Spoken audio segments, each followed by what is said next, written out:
turn over to 1 Samuel, book in the Old Testament. Notice I didn't say Matthew, the book. We've been there for some time, and now we are getting to start a new series in 1 Samuel chapter 8 is where we are going to actually begin. On this series, just entitled it Choosing Kings. And I'm going to kind of introduce what we're going to be studying over. It's going to take us a little while, but it's basically just being able to see how God is working in history, or how He has worked in history. And so, with that, just kind of taking the idea of history, I went to Google and just Googled some famous quotes about history, and I'm going to share a few of those with you as we just kind of get started. But Napoleon Bonaparte, so this was one thing that he said about history, is that history is written by the winners. All right, and I just thought that one was kind of funny. It really has nothing to do with what we're talking about today. Second one here is by a man named Warren Buffett. When we learn from history, or what we learn from history, is that people don't learn from history. Okay, and then just to add to that, this man named Robert Warren, he said this: history cannot give us a program for the future, but it can give us a fuller understanding of ourselves and of our common humanity so that we can better face the future. And so, as what we are coming to this book in the Bible, whenever we come to these books, this is something that, yes, there's a God who is working, and it is a spiritual thing, but history is being made. Okay? And this book is a historical book telling us what has happened in the past. And as I have read through this before, I want to be able to learn from history. I don't want to be the people who hear about history but just don't learn from it. But whenever we come in to look at the things that were going on in this time, though we don't live under a monarchy, though we don't live in the same place or have the same resources, a lot of other things, as these people in Israel, we still see a lot of similarities that we can learn from. The common humanity, as Robert Warren just put it, that we can come to a better understanding of ourselves whenever we read through this book and see how God can still be working amongst an imperfect people. Okay, and I say an imperfect people because that's who He's dealing with. He's dealing with a nation. He's dealing with a very large group of people. Is not just working through one individual. But these books through the Bible, the historical books, so they're placed here for us to be able to know our history. The reason why I say our history, that if you are a Christian, and I know I say this quite a bit, if you are a Christian, this is your history. Okay, I know we're not often taught that in the public schools for specific reasons, but this is our history, almost more so than the American history. Because this is the movements of God and how He established a nation to bring forth a Redeemer. And whenever He is working through an imperfect people in a struggling society, of which me and you live in, it's still the same God who's going to be working to the same end. Okay, that's why I say this is our history. This is where we came from. But if you would look with me now, I gave out just the timeline, just throw it out there. You guys can be able to keep this in your Bible, or, you know what, throw it away and I won't know about it. You guys do with it whatever you want. But one thing that I've been trying to just be able to bring to light as we go through the Bible or through teachings and whatever else, is just be able to know what the main timeline of the Bible is. And so I did some broad things and put some things on there. So for us to be able to look at creation and fall, Abraham, I'm not going to read them all, but if you just skip down to the period of the judges and then the period of the kings, if you circle the period of the kings, that's where we're starting today. Is that the people are desiring a monarchy, and around 1040 BC, that's whenever this is all starting. And so if you notice, it's about 1,050 years before Jesus comes on the scene. Okay, and so we're kind of seeing where we are at in this history. But And so with this, as what we are going to be talking about, but if we're thinking about the period of the judges, this is what they're coming from. Okay? And so if we were to read 1 Samuel 7, which we're not going to today, this is still the period of the judges, and the period of the judges was really right after they went into the country of Israel, the land of Canaan. Joshua is defeating all of these different people. They're driving out the people from the land and all of these other things. Right after Joshua is done, this is when the period of the judges starts, because this is the pattern that happens. All the people of Israel, they forsake God, they start worshiping idols, and then somebody comes in and retakes over the country that they just have conquered, and then God raises up a judge or a deliverer to drive out this enemy army, because the people came to God and repented, and God is acting as one who is delivering the people and protecting the people and doing all these different things. But what does the people do over and over again? The book of Judges says this: they continue to do what was right in their own eyes. Okay, not God's eyes. This is the idea. And so in 1 Samuel chapter 7, we see the last instance of this. They went back to serving some other god, whatever. God allows some country come in to be able to take over Israel again. And then the people repent. Okay? They turn back to God and say, God, would you help us? And then it said in 1 Samuel chapter 7, it says that God sent thunderings amongst the Philistine armies so loud that it actually confused the whole army and delivered that army into the hands of the Israelites. And they conquered all of them, drove them back out again. And it was very clear that God was still watching out for the people. But then we come into 1 Samuel chapter 8. And they say, we want a king. Okay? Well, overnight, it seems, they forgot how God continued to watch out for them. Okay? And this is going to make more sense as we go through, but what we're going to see with the human tendency in this is that they have a great desire for security, as do you and I. A great desire for security, because the pattern that I just talked about in the Judges, as we said earlier, wasn't really secure because the people were very unfaithful. Okay, they would come to God, everything's fine, and then they'd go away from God, everything's insecure all over again, and then just in a period of 10 to 30 years, whatever else, it's an up and down, and I would just say, for my type A personality, that would drive me bonkers. Is that I don't have another word for that. But it would be something that I would not like, the instability. I'd want something very, very sure and steadfast. And that's what the people believed they would get if they got a king. And so they find something to unite about. We want a king. We want a king. Okay? And so as this comes up, and throughout this, I don't want to just take away from the rest of the sermon, so we're really just going to get started, is that they want a king for the wrong reasons. And that's where everything goes wrong in this story. All right? And so really, the people are rejecting God's provision, His protection, asking for some human-made way to find security. All right? But God warns them of the natural consequences of what they're asking for, okay? And so with this, I am going to read these passages as we go, just because there's a little bit more to read today. And so the first reading is going to be the first point for the day, but it is verses 1 through 5, and it's about the people's voice. And so if you would look with me now at God's Word. When Samuel became old, he made his sons judges over Israel. The name of his firstborn son was Joel, and the name of his second, Abijah. They were judges in Beersheba.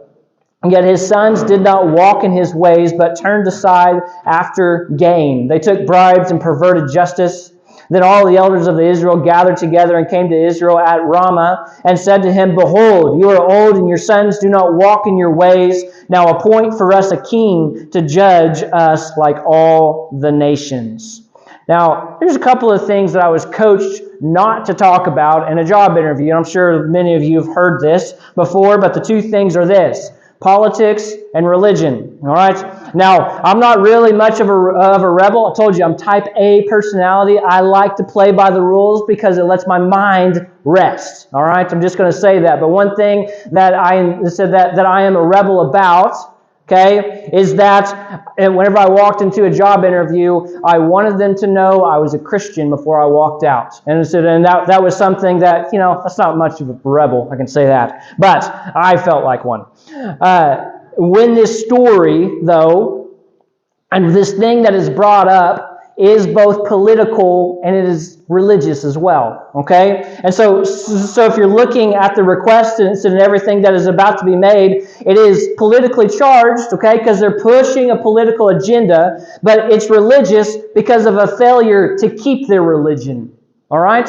And so just to be clear, whenever I'm talking about both of these topics, I don't find it to be wrong to be political and I don't find it wrong to be religious. But if you're politically religious, there's a lot of bad things that are going to happen with that. Okay? But if you are allowing your political conversations and convictions and stances to be able to overflow from your religious convictions, then we begin to see a proper movement among a people. Okay? Because these are things that are flowing from God and through His Holy Spirit that is laying on the hearts of His people. But if we get those two things out of order, it is not going to end well. They don't just desire to be rid of their religion in this story. They don't really desire anything of the like, but they're allowing politics and a form of government to come before them seeking the God of their religion. Okay? That's where the problem is beginning. But let's look at the problem first, okay? The problem is a real problem, okay? This isn't something that they're looking at and it's just like, well, they're making it a bigger deal than it really is. Look at the problem back in verses 1 and 2, okay? Samuel, who has been a godly man, he has led Israel very, very well. He's done many good things, is getting old, okay? And then his sons are next in line to take over, Joel and Abijah. But what's wrong with his sons? They don't walk in the ways of the Lord. They pervert justice, okay? As it says there. They take bribes. And so they are doing things for their own gain. They are not worried about God, okay? They're not worried about walking in His ways. And these are the guys who are about to take over leadership in Israel. Now, you say it with me. I think we would both agree that whenever we found ourselves in the situation of going from a good leader to whoever was next in line, and you're saying, I don't want to be stuck with that guy. Okay, that's virtually what Israel is thinking in this moment. I don't want to be stuck with those guys. So this is a real problem, okay? This isn't something to be making light of, but what they're about to do is taking a real problem and trying to find a solution for the problem without actually looking to God first. Okay? This is what all people enjoy doing. Is that whenever they see a problem, they try to assess the problem mechanically rather than spiritually. Why not hold these leaders to a higher standard? Instead of saying that they are not walking in the ways of God, their heart is clearly off. It's like we need to do something about their hearts and call them to be men of God. It's like, but rather than doing that, they say, let's change our governments. Do you see what they did there? They're not worried about the hearts. They're worried about being able to have something that they've been wanting for some time.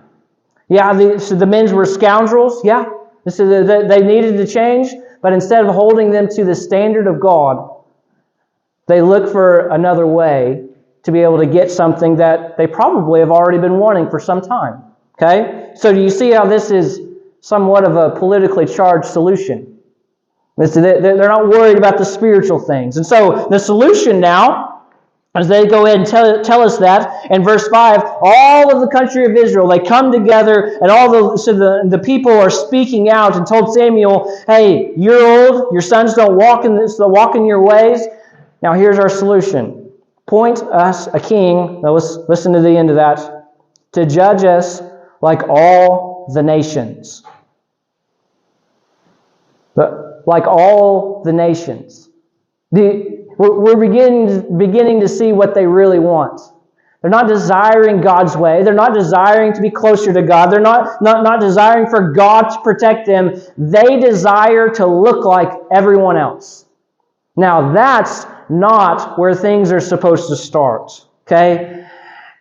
And so whenever they were assessing the problem and beginning to think, you know what, we could change the technique, we could change the form of government, we could do a lot of these other things, and we would look like everyone else. Okay? That was their solution. But why would God be dragging His feet on this monarchy? One of the things that is going to come out, that in Deuteronomy chapter 17, is like, if you guys know, these are the books of the law that they are supposed to be living by. Okay, the first 5 books of the Bible, Deuteronomy 17, makes provision for a king.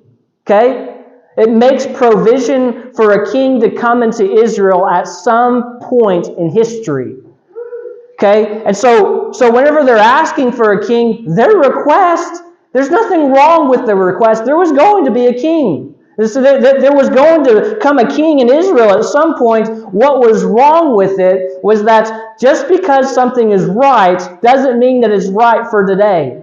Okay? And what I mean by that is that God is always looking at the heart of people and wondering and asking the question, are they ready for this yet? Are they ready spiritually? Are they mature yet to be able to go through with this? This is something that is a problem with young men in leadership. Okay? Now, there might be some bright young man come along and said, I think in terms of a pastor. And so I'm just going to kind of give the example and said in that terms. He said he's very knowledgeable about the Bible. I said he's tried to do ministry by himself, and he thinks that he is somebody who knows everything. You guys know those 19-year-olds, right? But they have all these theories about how ministry is supposed to work, and this, that, or the other. But what they don't have is wisdom. What they don't have is humility. What they don't have is maturity. And so therefore, they have no idea how to apply the theories and the knowledge that they have. They need to grow in the Lord. They need to be humbled. They need to be matured. They need to be able to be ready to be able to handle the things as they come along. It's a spiritual issue, not necessarily an intellectual one. And so with the country of Israel, putting that onto a broad terms, there's nothing wrong with having a king. They want the king, but they want the king for the wrong reasons.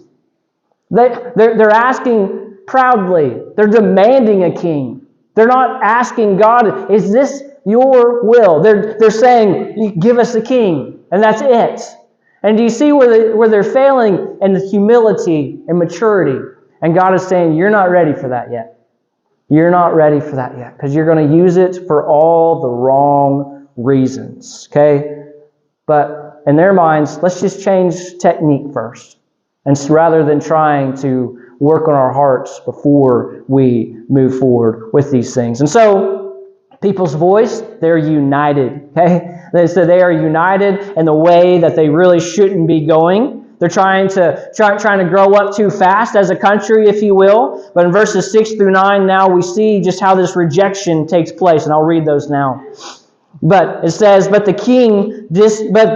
thing displeased Samuel when they said, give us a king to judge us. And Samuel prayed to the Lord, and the Lord said to Samuel, obey the voice of the people in all that they say to you, for they have not rejected you, but they have rejected me from being king over them. According to all the deeds that they have done from the day I brought them up out of Egypt, even to this day, forsaking me and serving other gods, so they are also doing to you. Now then, obey their voice. Only you shall solemnly warn them and show them the ways of the king who shall reign over them. And so we first read in verse 6 that this whole thing, Samuel's pretty upset about. Okay, he's been leading Israel for some time now. And for the most part, he's been doing a really good job. And now the people are asking for a change in leadership. And it's like, and demanding it at that. Okay?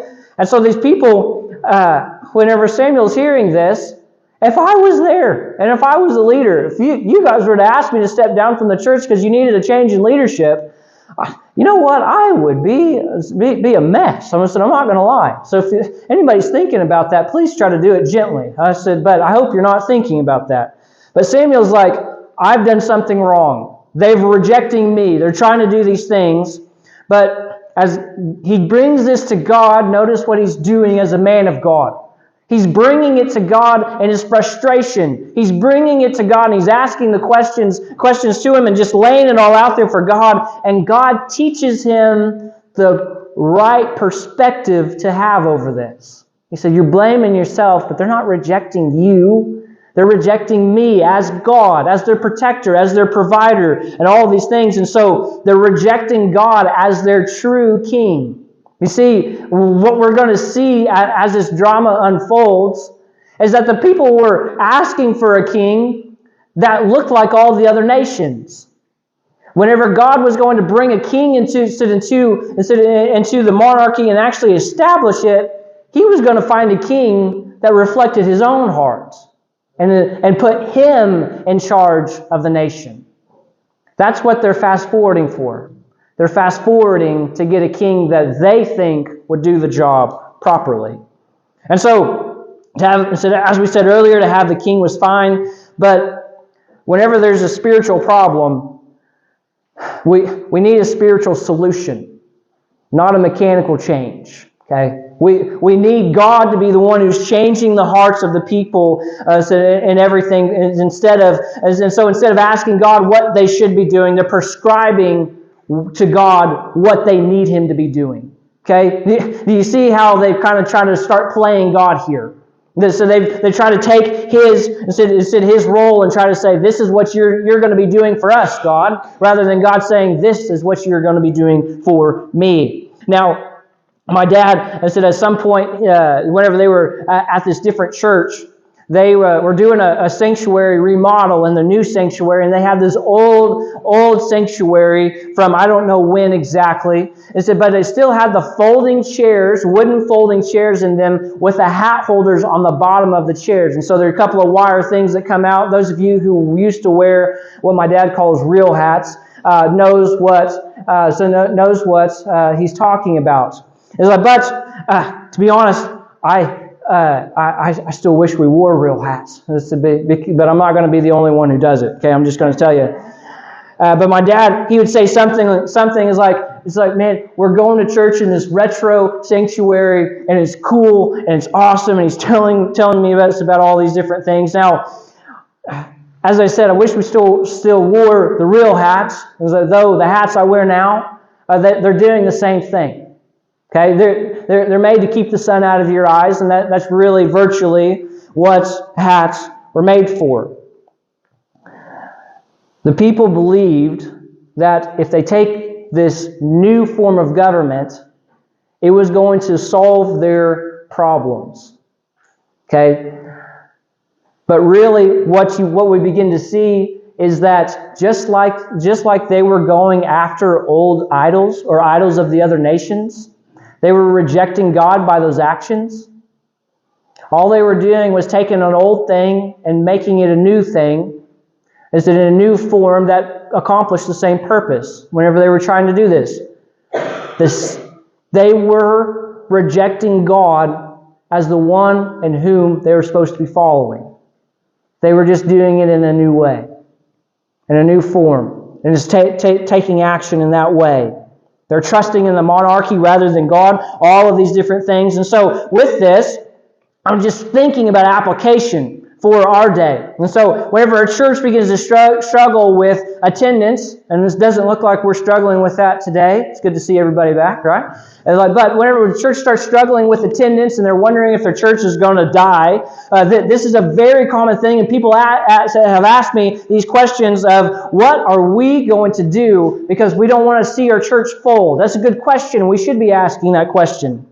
I said, but here's what the temptation is to do whenever we find ourselves in that situation, is that we look around to the neighboring churches and we try to find somebody who is thriving with attendance. Okay? And then we begin to ask, now what are they doing that we aren't doing? Okay? And so they say, well, they have modern music. They have some young hip pastor. They're doing this, they're doing that, and whatever else. And they're looking at all the mechanical changes they could be making inside of the church, rather than just stopping and saying, Lord, what do you have for our church? Do you see how we can do the exact same thing as God's people? Is to be able to take our minds off of these things. And I'm just gonna make this, so be able to say this real quick, and it's going to be a soapbox. Okay, so you guys get ready. It's like, but if we want to draw people into the church, this is where it starts. Okay, it starts with having a healthy church on the inside, to where we are so focused on God and to trying to keep His ways that people are going to be drawn by God Himself through us, rather than the mechanical things that we're doing week to week. Okay? We have to be people who do the basic things well. The basic things of following God. And so we just went through the Sermon on the Mount, and I said we could talk about that for some time. That is avoiding many of the sins that people are going to call us on out in the community. We can't be some people here and then other people outside of these walls. Okay, that is an unhealthy way of living. But not even with that, we have to be people who pursue God in His ways. And so therefore, we have a Bible. We should learn how to read it. Therefore, we should be people who pray. And so be good at praying. We should be people who share the gospel, people who treat other people with preference. Okay? This is a healthy way of living the Christian life, and the list could go on and on. But for us to be a healthy church that draws people in, we have to be good at the basics. Okay? The basics of the faith. What are these people failing at? Let me ask you that. They are failing at keeping their religion. They are failing at following God the way that He prescribed. And so therefore, whenever they saw a problem, they began to assess it mechanically rather than spiritually. And this is where they start saying, we want a king. God's about to tell them, you're not ready for a king. And so look with me now at verses 10 through 18. So Samuel told all the words of the Lord to the people who were asking for a king from him. He said, these will be the ways of the king who will reign over you. He will take your sons and appoint them to his chariots, and to be his horsemen, and to run before his chariots. And he will appoint for himself commanders of thousands and commanders of 50s, and some to plow his ground and to reap his harvest, and to make his implements of war and the equipment of his chariots. He will take your daughters to be perfumers and cooks and bakers. He will take the best of your fields and vineyards and olive orchards and give them to his servants. He will take the tenth of your grain and of your vineyards and give it to his officers and to his servants. He will take your male servants and female servants and the best of your young men and your donkeys and put them to his work. He will take a tenth of your flocks, and you shall be his slaves. And in that day you will cry out because of your king, whom you have chosen for yourselves, but the Lord will not answer you in that day. And so the Lord is very gracious in giving a warning. But let me ask you this question. Have you ever had an idea that you wanted something to happen, and you failed to look at all of the facts with that idea? It was like, man, this is such a good idea. I want to move forward with this great idea of mine. Whenever I was working extension, and I've done this before, but I don't want to pick on somebody else. But he had this great idea, okay? And so whenever I was working in OSU Extension doing some ag work, and Osage County is predominantly pasture ground, and so it's mostly just cattle operations and whatever else. But this young man, probably my age at the time, so this is, as I was 27 years old, he came in one day, a very big smile on his face, and he was going to buy a ranch, okay? He didn't have anybody to help him. There's a lot of things that just weren't going to be right about it because of the amount of money you got to borrow to be able to make this thing work. And I'm sitting there thinking about, how in the world am I going to talk to this guy? I said, this probably isn't the best of idea for you and your family to do, but also not discourage him in too many ways, because it could be a possibility. And so with this, I'm talking to him. And then my coworker, I remembered, that comes over from the neighboring county, he had essentially bought a ranch and it failed. He sold everything out. And I knew that he would know a lot of the different things because he would have been in the same situation. So I said, hey, let's go talk to this guy. And we'll see what he says. And as the kid, he's laying it all out there, the biggest smile on his face. And then my coworker was staring at him and said, it'll never work. Just like that. And I think I literally watched the wind come out of his sails. It's like, if that's a physical thing, I watched it, okay? And it's like, and whenever this happened, it was just like, everything came out of the guy. It'll never work, he said. And I said, I still remember that to this day, okay? Whenever we have this great idea, it seems logical to fix a solution. That's where they're at right here. But God is about to, through Samuel, to lay out all of the facts. And the people are going to refuse to listen to it. Okay? And so let's go through some of these facts. And they say, well, you want a king like all the other nations. And they're about to get a king like all the other nations.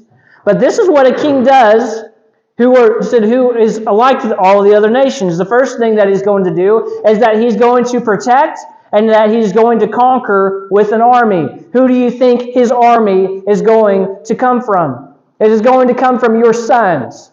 It's going to come from these men that you have been working alongside us and all these other things. So he's going to enlist your sons into his army in order for him to maintain control. And you think he's going to leave your daughters alone? Don't even think about that as a possibility. In verse 13, he's going to enlist many of your daughters to be a part of the effort of the king. Okay, verse 14.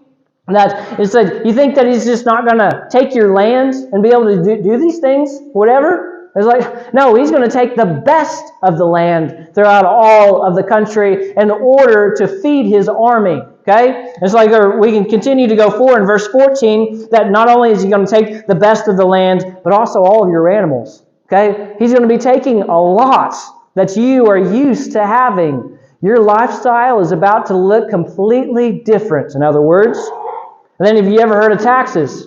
Up until this point, God has been the one uniting the people. There was no need for taxes. And everybody in the church said, amen, I know. It's like, but this has been non-existent throughout all of their life. Everything that they knew was going to change, and they were asking for this form of government. One commentator said that taxation, which had been unknown, would become increasingly oppressive. Listen to me say this. Increasingly oppressive until the people were virtually slaves and cried out for liberation. But having made a deliberate choice of this form of government, Israel would have to live with its restricting demands. Can you hear that? That they're asking for a form of government that is going to oppress them to no end, to where they are going to be making themselves slaves virtually. That they're going to need liberation, but whenever it's time for them to be liberated, they're going to cry out to God like they've done throughout all of their history, but this time God's going to remain silent. Okay? Why? Because they made a deliberate choice to change from this form of government that he's been prescribing and even did not heed his warnings. And so therefore, this time, the Lord will remain silent. And I will say this, that the Lord knows how to change your hearts. Just as he knows how to change the heart of a whole group of people throughout all of Israel. And basically, he's going to allow the natural consequences of their actions to become their teacher. Just as he allows the natural consequences of our own choices to become our teachers whenever we fall into our own sin and choose to reject him ourselves. But what do the natural consequences teach us? What do I mean by teaching us? It teaches us that God had a much better way ready for us.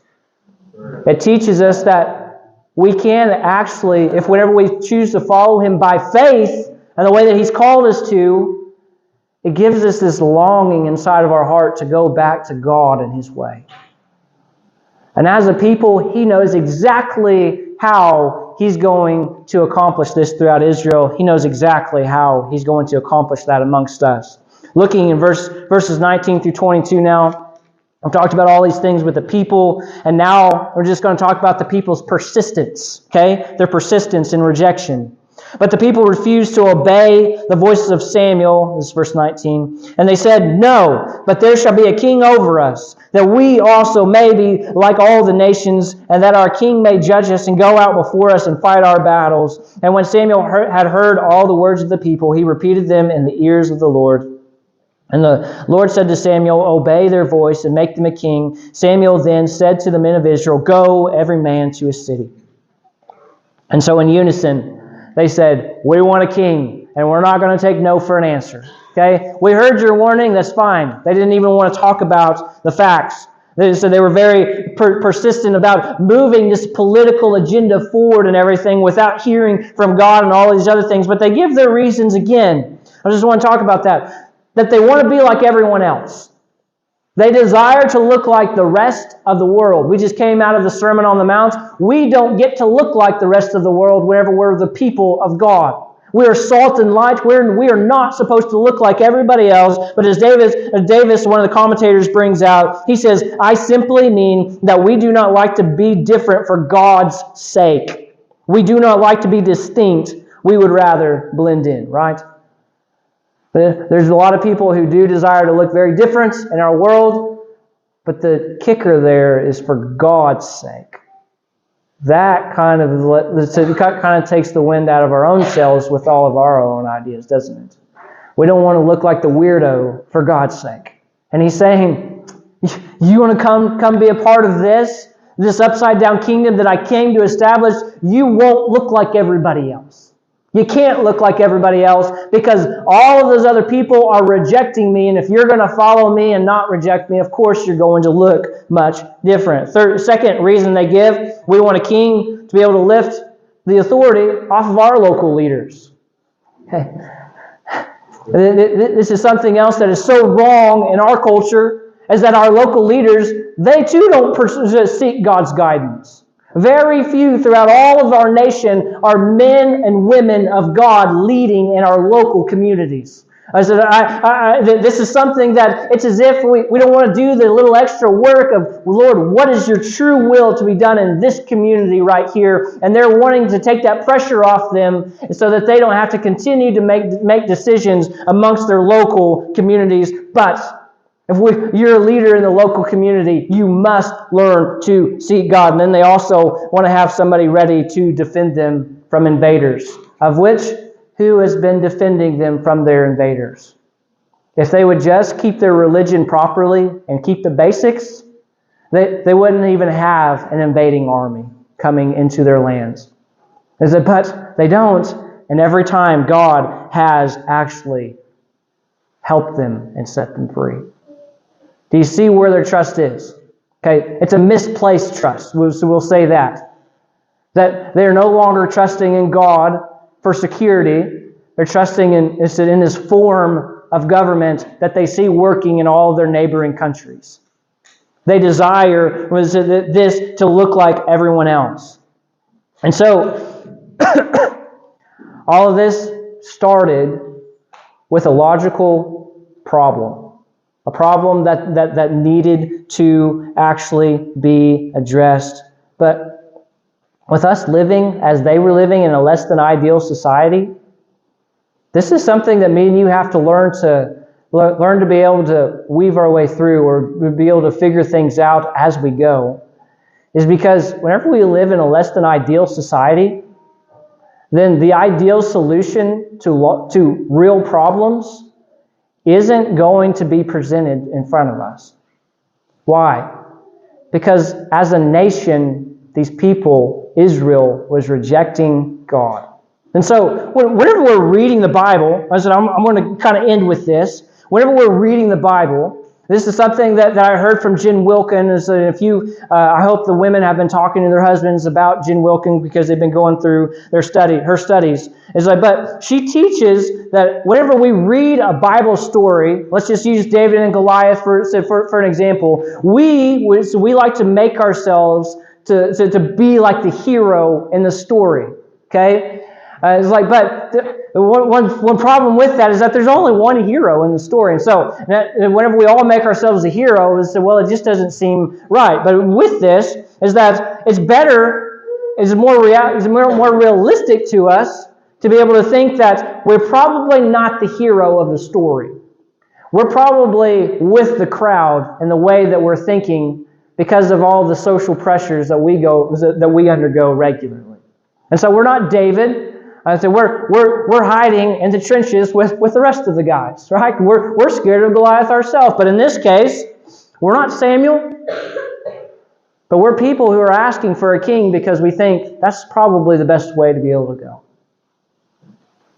Do you see how, as a nation or as a group of people, we can be so easily influenced by other people to not follow God? That's what's happening in Israel. Okay? We are not called as a group of people to be so distracted like that. Okay? We are called as a group of people to be distinct, to be people who put our faith in Jesus and be able to just keep our religion through the basic forms. All right? And so, I said, as we are ending this portion of the Scripture, we're probably the people who are saying, we want a king, and we're not going to take no for an answer. But thanks be to God that He does not leave the people of Israel in that way of thinking, but He forms their heart, He changes them, and it allows them to be able to see this isn't what we actually want through His working throughout all of the history of 1 Samuel. But I would like to just be able to bring this up, that the brokenness and the natural consequences does and will become the teachers of the people. And God's going to allow it to happen.